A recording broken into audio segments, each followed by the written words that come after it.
What's up, guys? Welcome to Dark Zone Junkies, our podcast all about the Division and maybe Rainbow Six at some point. I'm one of your hosts, Corey Deering, and alongside me, as always, the host of Nerds Gone Platinum, Jason Marshall. Woo! Over here, the wise Wisconsinite, Jesse Douglas. Hey. And all the way on the end over there, the Skype hater, Moose Cluel. Sup, party people? Yeah! Dude, I'm hyped. Hyped! So, I was trying to figure out what we were going to talk about on tonight's show. And then, the internet did it for me.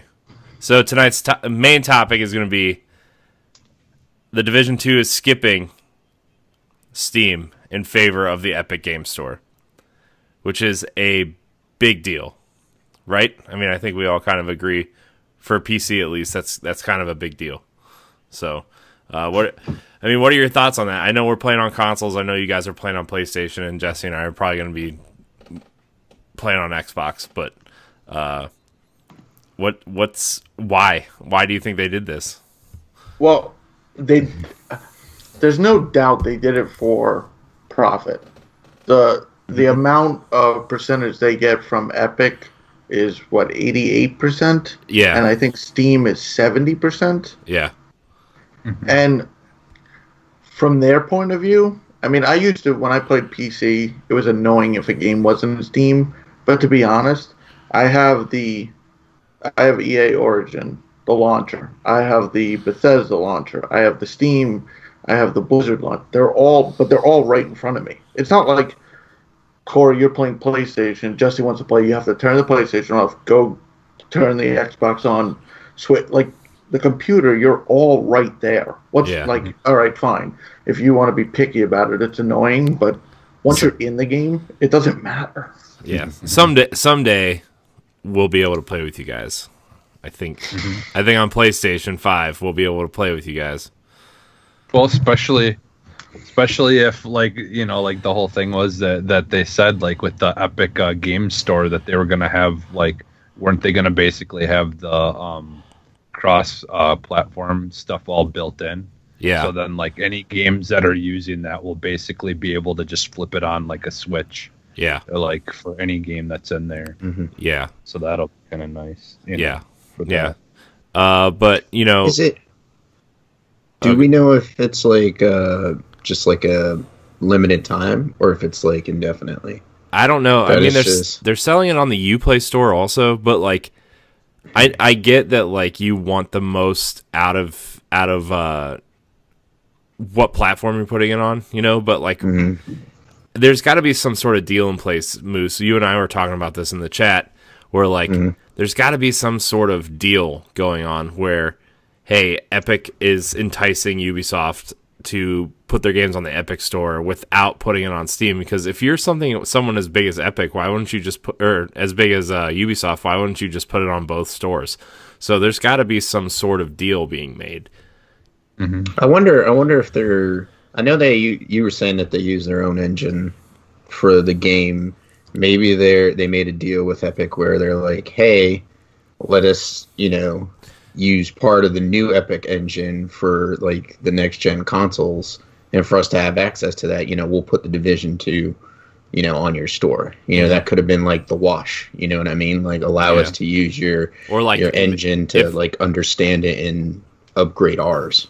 Even even if it's not their engine per se, maybe their side tools, like Jesse mentioned, the crossplay tools, or maybe some physics engine stuff, or you know what I mean, They could be using some sort of tech behind there, but this is kind of the first. I don't know. We've been seeing a lot of indies move over to the Epic Store as opposed to Steam, and we've been seeing them give away games to entice people to come over to their store. Plus, Fortnite's the biggest game in the world right now, so I don't know. It's just I want to know what the details are, because I understand putting it on one store to receive more revenue, but then why wouldn't you just put it on the other store either? It's just I want to know what the details are of that. But this is a big deal, that the Epic Game Store is making a big play at Steam. You know, Steam's been the powerhouse for, 15 years at this point? When did Half-Life 2 come out? Because that's when Steam launched. Like, they've been the biggest player in this space since then, and now there's a major player. Well, it also could have just been Epic throwing money at them just to get their game exclusive to their platform. Yeah, I wonder if they're offering them a little bit more of the, because you're gonna have to make up that difference in the sales that you're not selling on Steam. Yeah, somewhere, and so maybe that's what Epic said. Like, you'll get 80, you'll get like 95% instead of just the typical 88%, and that'll help. You know, because I have a feeling. I mean, Ubisoft was probably like, well, we're putting it out on consoles. People will buy it on the digital stores. They'll buy it physical. You know, like, I bet you they looked at their numbers and they were probably like, if we took it off Steam and just put it on Epic, you know, we could, you know, still make the same amount of money. You know what I mean? Or sell the same amount of games. Because also a lot of people are getting the Epic store just because it's new. And like you were saying, they give away free games. A bunch of games are on there. Plus, they turn the Fortnite launcher into the Epic Games Store launcher. So everybody who's ever downloaded Fortnite on their PC already has it. Yeah. So, I mean, it's easy peasy for them. That was a smart move on their part.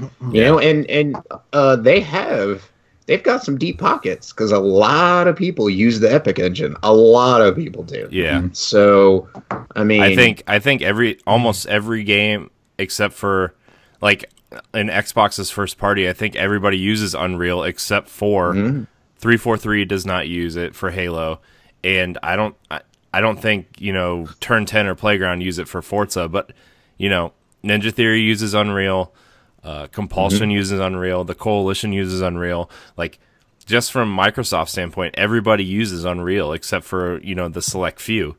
So, you know, and then I know PlayStation uses a lot of proprietary stuff, but look at Days Gone. That's using Unreal. I think the Medieval remake is using Unreal. Spyro Collection uses Unreal. Not that that's first party, but you know what I mean? Like, everybody uses Unreal in some capacity. So, yeah. It's just, I think it's just, I mean, they just do such a good job of supporting their customers. And it's probably easier now. Yeah. You know, well, that's just it. That's just it. You know, like they've picked a really good time to come in because, you know, there's been like a lot of like issues like weren't Steam involved in the whole issues with like people going and like giving negative ratings to games just because they were mad at something or whatever. Yeah. Like the big one was Tomb Raider we talked about on Arsenal X. Was they just review bombed it because it went on sale like 6 weeks after the game came out, which is most games now. But for some reason, there's like negative stuff like that, you know, like it just like and like you guys said, they've got a lot of money to at this point to kind of make moves and you know, not so easy for Steam to just, you know, kind of counteract them. So, yeah. I mean, it could be more of a. We're looking at Ubisoft, but it could just be like Epic trying to, like, it's like a major sport and the free agent pickups. Like, sure, Ubisoft looks at it like, 88%, but I don't think Ubisoft's looking at the Division 2 as a make or break. Like, they probably know they're probably going to make money on this. Sure, 18% is a big thing, but maybe Epic just approached them a year ago and said, hey, we're looking to add big games to the, do you want to do this exclusive? Like, it could have been them, and they sold it, and like, and we're doing 88%. Yeah. I mean, what does Ubisoft lose by not putting it on Steam? I mean, unless there's like total Steam fanboys, we're just, that's just dumb. If I'm not going to buy the game, it's not on Steam. It's like, what? You play on a computer. What's the difference what store it's on? Yeah. Well, I mean, and the thing is too, like, you got to look at it this way, like, you know, Xbox 360, PS4, and now Switch, like, all have done really well with getting like a lot of really good like indie games, and like Yeah, the big games are nice to have, but when you can offer tons of indie games, and like if they're just picking up all those indie games and they've got like all that stuff that they can offer besides bigger games, it's just going to make it look more enticing for people to come over there as well. Like like looking at it from a standpoint of like owning a PS4 or over something else that doesn't have as many good indie games coming to it. Mm-hmm. Yeah, they got like Ashen, Subnautica, and like someone may look at that and not care, but then when they're playing the Division 2 on their launcher, they're like, oh, let me check out some of these small... Like, they may not come for the small games, like you said, but having that big name may increase sales on the smaller games. Yeah, and the big thing, too, now is, like, we're going to talk about this on Tower Casuals later, but, like, Destiny just divorced themselves from Activision, and now there's rumors that, whatever their next big expansion is, they're going to launch a $60 product or whatever on the Epic Game Store, as well as Battle.net. So, I mean, Epic's really making big plays right now, and they have the cash flow to do it. And they also have to. I mean, if they want their store to be successful, like Jason was saying, they got to bring in, those free agents, you know, if you want to call it that. So plus, what happens? What happens when Fortnite's over? I know it's not going to be for a while, but like that game is going to be done sometime. So like so it's like Minecraft. Something will eventually come along and catch the attention of everybody and spread like wildfire, and then everybody will switch to that. And people will still play Fortnite because like people still play Minecraft, but just not at the level that it once was at. So it's still insane though. How many people play that game? I know. I was crap. My parents were watching some kids while some people went on a cruise. They were babysitting or whatever, and they came over to see the baby, and they brought the kids with them, and they were like so surprised that I'd never played Minecraft because they're obsessed with it. I'm like, wow, here's the fan base for Minecraft, it's also a good entry level game. Yeah. Yeah. And we've talked about this a couple times on our Battle Royale show where like, Fortnite is the natural evolution of kids who grew up playing Minecraft, with the building element. And then if kids are starting to get competitive or want to play with their friends and stuff and kind of team up and figure some stuff out, like Fortnite is that natural progression of, they're still building and resources in this game, but then you can also go murder people. So in a cartoony fashion. Well, yeah. But what's the risk for like Ubisoft or any company for that matter launching on Epic? I mean, I don't think there's really a risk because people that want to play it on PC are going to play it, right? Right. And if they don't want to play it on PC, Fold, which is a ludicrous thought. You're telling me Steam will say, "No, we're not taking your game because you didn't pick us first," and lose out on that? Like, they wouldn't want to lose, and especially like an Ubisoft. Like, so there's like very little risk, but like the reward is back to that 88%. I feel like this decision didn't even factor into fans because it's almost like a moot point because it's like PC players are going to play it no matter what. Doesn't matter the launcher. Plus, like, I don't know. I don't even know if Valve is really like concerned about games not coming to the platform because they've got so many games. Plus, Dota is so big for them. From what it sounds like, they're starting more game development. And buying Campo Santo and putting out that Portal Bridge Constructor game last year, and Dota and what's the card game they just put out, Artifact. Like, they still are not hurting for money either. But one of these days, that them not developing games for a couple years, a decade or whatever, is catching up to them now, and Epic's on a high, and they've got the cash to back up, to have the developers put games on their platform, and so. I don't know. Maybe this is a wake up call for Valve and Steam to maybe try something different. And they announced their initiative to try to get bigger publishers to put their games on Steam too, but that also hurt the indie scene, because they were only offering this to big publishers. I forget what it was. I think it's like instead of 70%, it's 80. They get 80% or something to put it on Steam and not their own launcher or whatever. And I don't know. Bethesda didn't really care to do that with Fallout 76, but not that game's like big right now. But Fallout is a big name, and they skipped the Steam launcher. So I don't know, man. This is a power play, and I kind of like it. I kind of like to see a shift in momentum here. So well, and things don't improve if you don't have someone to compete against. True. Yeah, we see that for Steam. We see that with Madden every year. There's no football game to rival with it. And how many times have I complained about Madden Online this year, Jesse? Yeah, like every time you played it. Yeah, to make it easy. Man. So, telling you, NFL 2K, we need it back. Oh, man, remember that All Pro Football 2K7 they tried to make.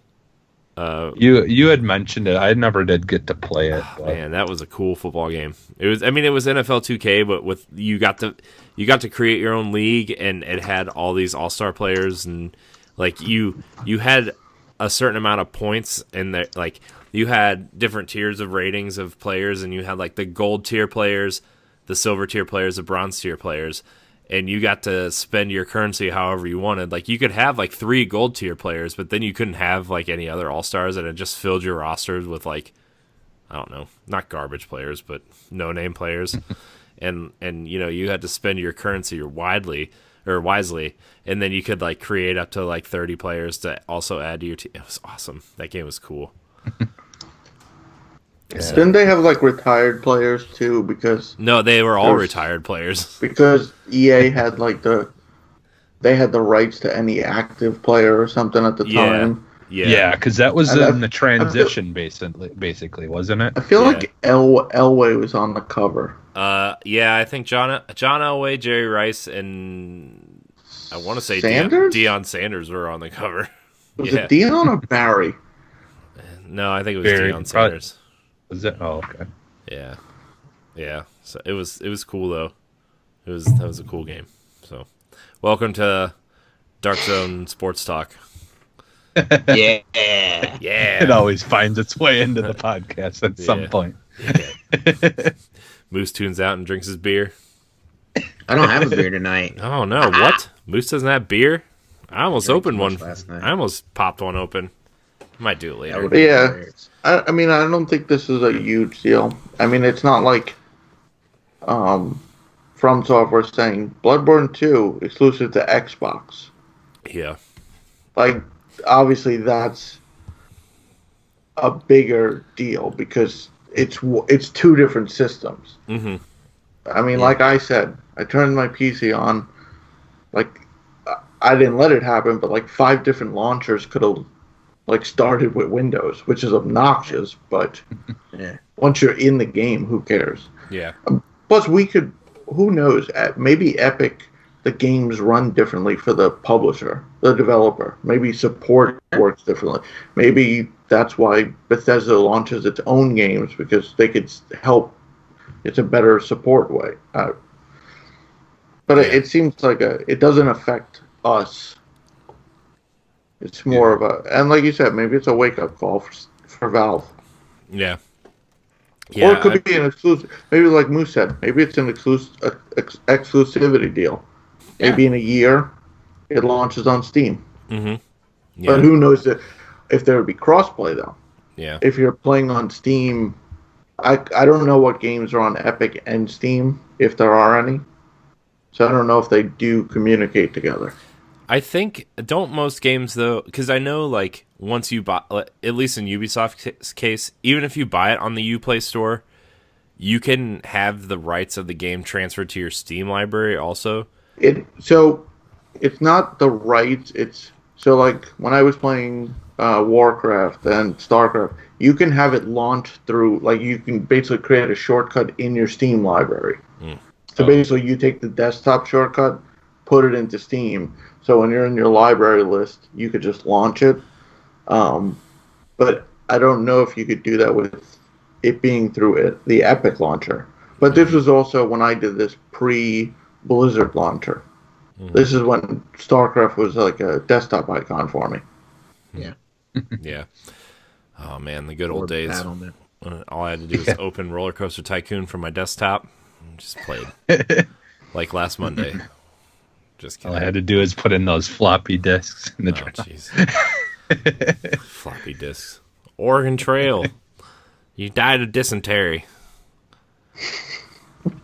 Don't diss Terry, man. Man, one of the last like floppy disk games that I played was the DuckTales one, and you had so it came with a piece of paper that had like a decoder on it, and you could not play the game unless you decoded the beginning thing, right? And I lost that fucking thing. And I was like, God damn it. Now I can't even play the freaking game. That sounds like and it's before the internet. So. It sounds like Metal Gear when you needed the back of the case to what was it, to enter a code or something, and like if you rented the game, you didn't get the back of the box. the codec to talk to her. Yeah. Like, to figure out it's on the back of the box, Snake. That's like Jeff. Jeff just platinum Far Cry 5, and he was doing the arcade mode, and he said he literally he wrote map names, and if it was a win or a loss, to track when he did 10 featured maps. I'm like, wait, you actually wrote it down? He's like, yeah, he checked it off. Man. He's like the NGR dad. Yeah.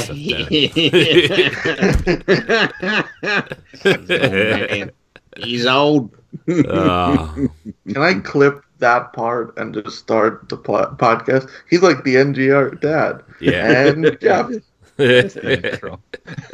Oh man, it's good times. I love Jeff. We don't interact enough. You guys keep him away from us. Jeff's been platinum hunting. He's got almost 4, and it's January 12th. Seriously, dude, I haven't even played a single game all year yet. He's got Assassin's Creed Odyssey. But two of those he was working on them last year. Yeah, he was, except for Far Cry 5. Yeah, he was working on Assassin's Creed like all last 2-3 months of last year. About to get Yoku's Island Express, and he's about to get Hellblade. The Hellblade Platinum's easy. Yeah. Hey, lots of plat. Yeah. Hey, man. Trophy. Okay. Hellblade's plat is a legitimate platinum trophy, but it's an easy legitimate platinum trophy. It's not this. My name is Mayo, where all you do is rub the screen for 5 seconds and you get the platinum. No, you tap. You tap. Whatever. I don't know what you were doing. I know. Seriously, that's probably why he didn't get it. I didn't spend the $1.99 to buy that game. So. Rip Vita. Anyways. Yeah. So, Moose, you brought up a secondary topic that maybe we can spend a couple minutes on before we get out of here. We're going to talk about weapons for the Division 2. We kind of talked about what our favorite weapons were from Division 1. So I guess, Moose, you can kick it off since you brought up the topic. I want to look up some the Division weapon classes, just so I know what we're dealing with here. Okay. All I basically wanted to make sure that I had was like an assault rifle of some sort, and then like a sniper rifle type, and that's like in that first one. If you didn't have like a really good, powerful sniper rifle or whatever, one that a bolt action or whatever you want to call it, like in that game, like in the beginning part when you're first going through the story, it basically was like so hard to kill the named enemies. Yeah, I usually kept an assault rifle and a mark. I think they're called marksman. Yeah, marksman. Yeah, and I usually kept that until like when you started getting up with the guys with the shields towards like I think they were like the third kind of faction that you came up against towards maybe the latter half of the game. The guys with that would run up on you with the shotguns. Yeah, you needed a shotgun to even try to survive. That was awful. Those guys were awful. Ugh. I usually would use my turret for those guys because then that would kind of slow them down, and I could just like, just try to pick them off. Yeah, but that's probably the smarter way to do it. I just I laid down my little health pack thing, and then I would just the healing station. Yeah, and then I would just use a shotgun and stay in cover. Yeah, that works too. Not really. I probably just suck at the game, to be honest with you. I'm not good at shooters. No, seriously, my favorite thing to do in shooters now is to be the support class because I suck at everything else. But I can sure as hell heal people, and I can throw out little turrets, and I can provide ammo packs. Yeah, I was just gonna say ammo packs. So that's my job in the Division. So and when Anthem comes out, you better believe I'm going to be that support Colossus where I can take a ton of damage and just throw out little heal stuff. By the way, I've consumed way more Anthem footage this past week than maybe anybody should. Taking notes and stuff. Oh my gosh. I want to watch it, and at the same time, I don't want to watch stuff on it because I kind of want to keep it like somewhat of a secret, but at the same time, I probably should watch because we have a podcast about it. Yeah. Yeah. So, I mean, when the Division comes out, Jesse, when we're rolling through that campaign, you're going to be shooting people, and I'm just going to be throwing out assist things the whole time. It's going to be me. So. I can't wait to get back to that. You better get good with that marksman rifle because I'm not going to be able to hit anybody. I'd be chucking grenades and hoping they hit someone. I mean, Corey, run over that way so they follow you. Yeah. What is this army of two now where like you have to draw aggro and then the other member? Oh, good game. The second army of two game was amazing.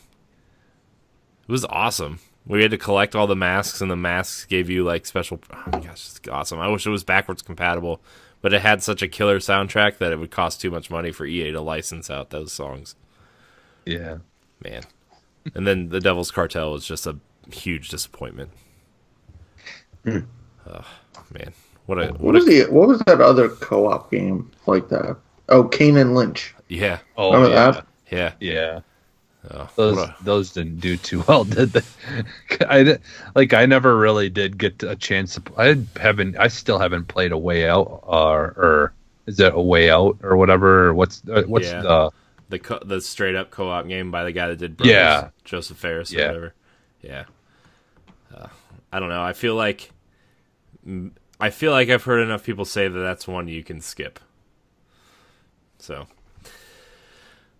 Anyone else have anything to say about the classes or the weapons you want to use when the Division comes out? No. Yeah. Well, I think like, didn't you mention something about them talking about like taking away like a lot of the things like the heal station and stuff like that? It's going to be done a different way. Well, I think aren't they doing class-based stuff now? Like you'll have a heavy, so you'll have like a grenade launcher or something like that. So yeah, I think I could see him breaking it out to where it's like you have to basically respec for this if you want it, or like if you pick this class, it's almost maybe like Destiny, or like your character when you pick your class in the beginning, that's all you are for the rest of the game. See, that's something I loved about the first one is that you didn't have to do that. Yeah, and like now that's oh man. I don't want to have to create multiple characters because to me, like when, at least for vanilla Destiny and 1 and 2, like to me, keeping your abilities and stuff gated behind 3 characters meant that like, okay, so you want to stay in this world, but we don't have enough content for you to do with 1 character, so you got to do it with 3.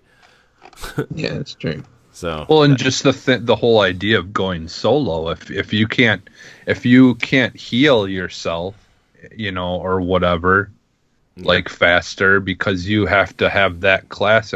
I guess I'm just hoping that at least healing there's some form of it, but like maybe they'll have like a class that has like a mass healing, like where kind of like the station was.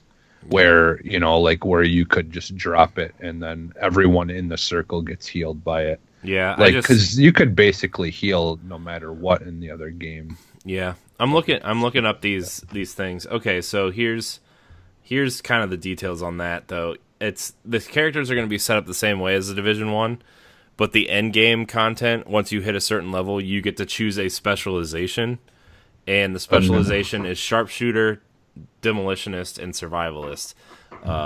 So basically, you're going to be able to earn special perks to help you in however you want to play. But apparently, they're not tied to trophies or achievements, so you can still play the way you want to play without having to really create more than one character. So you will need to use a combination of the classes to try out to accomplish the Division 2's all new 8-man raids. So I guess if you I guess since we each kind of have a team of 3 already, we would all have to maybe choose something different to accomplish certain in-game things. But other than that, it looks like your agent's going to be the same. Like I probably wouldn't pick sharpshooter because can't shoot. So I do like to blow stuff up though. So demolitionist sounds like the class for me. And then survivalist. Yeah, that was one thing that I was kind of bummed. Like I liked the idea of those mines that would track, or that would that were heat seeking or whatever. They would kind of roll to the enemies, but I felt like they were pretty weak. Like they could definitely try making those a little bit better, to use if they do bring those back. Yeah. So, all right. Well, anybody have anything else they want to talk about before we get out of here? Awesome. So like we said before, the Dark Zone Junkies is going to be approximately about a half hour show, somewhere between 30 and 40 minutes last time we went over because, well, we never really follow our own rules that we set up. But anyways, but this is going to be the end of our show. Hope you guys enjoyed it. If you liked it, hit that subscribe button and smash that bell so you get a notification every time a video goes up. Jason, I need to send you the and Moose manager invites for the YouTube page. So, yeah, I need to do that. But anyways, thank you guys so much for watching. You can email the show for any questions, comments, or concerns at darkzonejunkies@gmail.com. You can also follow us on Twitter at darkzonejunkies, and you can find all of our content and other podcasts on ngrradio.com. Check out our other shows, Javelins for Hire, our Anthem podcast, Tower Casuals, our Destiny podcast, Nerds Gone Rogue, Nerds Gone Platinum, Arsenal X, and Nintendo Power Block. We encourage you to go subscribe to Nerds Gone Platinum, specifically because they're approaching their 100 sub stretch goal, so they can get that sweet URL. Sorry, guys. Smash that bell for notifications. Sorry, guys. Power Block beat you there, but we kind of enticed people by giving away games, so that was... Yeah. Yeah. Now people are just going to keep expecting that, so you've set yourself up for... You know what? That's fine. You know what? I didn't say what. I didn't say what February's giveaway game was. It could be that The Way Remastered, which is 99 cents right now. So you don't know. No, we are giving away Travis Strikes Again this month, so nice. It's gonna be a good one. So I was trying to wait for the Nintendo Direct to come out to decide what we were going to do about that month. The real one or the fake one? Both of them. Because we could have a fake one right now. Yeah, we could. A fake one? I got a whole bunch of things to announce for a fake Nintendo Direct. Let me tell you. I could pull the clip from Platinum when Ed announced Overwatch 2 for Switch. Oh, yeah. That was funny. What episode was that we did just recently of a show where we know is going to be released after E3 happened, and we're like, oh man, I can't believe what just happened at E3. And we were just trying to play on that. Did Ed just say he's playing Overwatch 2 on the Switch? Man. Oh, man. Good times. You should hear our Nintendo Direct predictions show. Man, there's some outlandish predictions. Let me tell you, and they are not from me. Metroid collection. We're gonna get a Metroid Prime collection. He said, I mean, honestly, that the Metroid Prime Trilogy collection's been rumored for a long time, but I don't know now. So we'll see. But anyways, enough of that Nintendo talk here on Dark Zone Junkies. Division's not coming to Switch. Division's not going to Switch. Yeah. So wonder why.